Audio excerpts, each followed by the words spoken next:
there should be a prerequisite,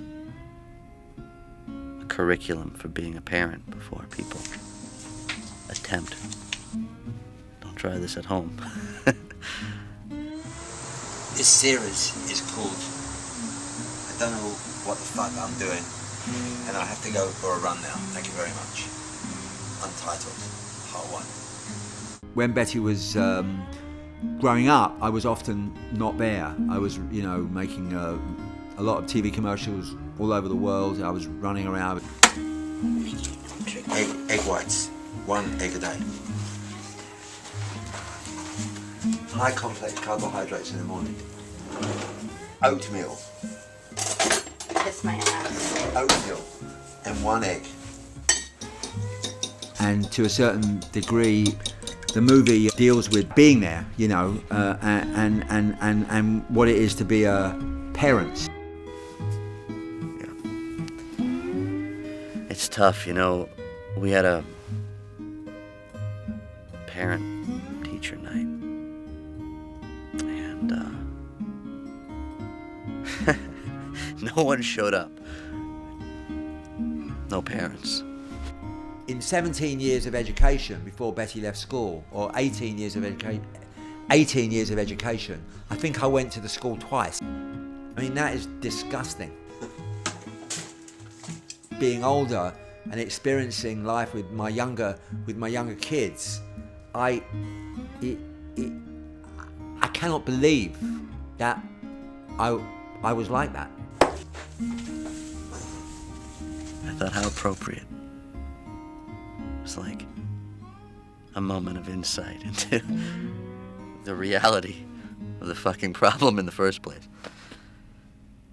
Adrien's father was a high school teacher for 30 years, and he read the script and he insisted that he demanded that Adrien made this film.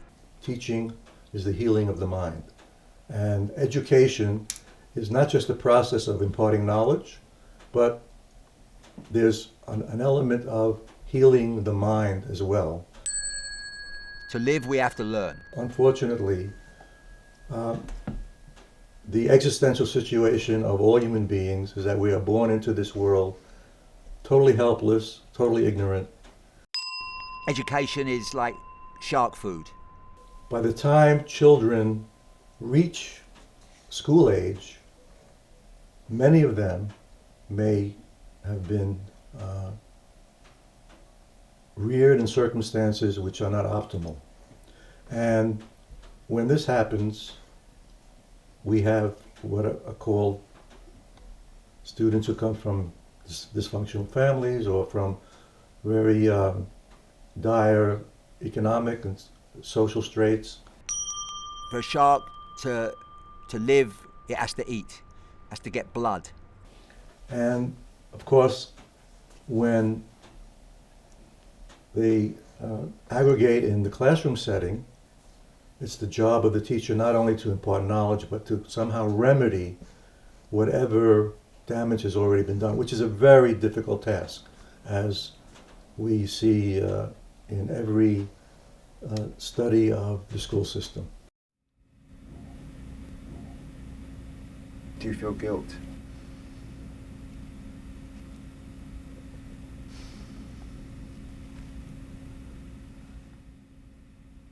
Well, I feel guilt for many things. I don't know. I don't know if that's a fair question. Yeah, I feel guilt. Lots of guilt.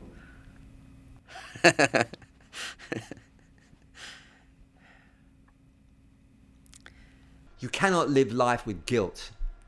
You cannot. You cannot think back. Memories, you got to go forward all the time. It took me, at least 4 or 5 years to realize, I don't have to be so angry.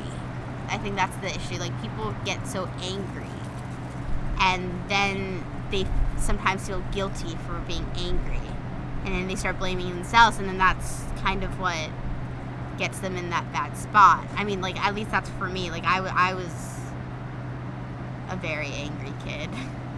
I guess I do have some baggage of being rather eccentric, which I'm not.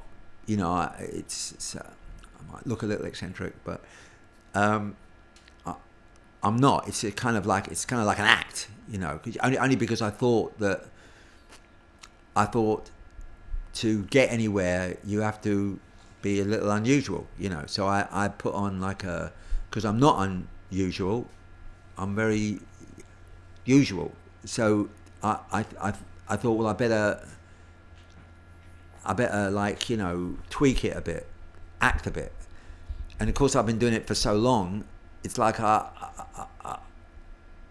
guess you know, it's kind of it's become a little real.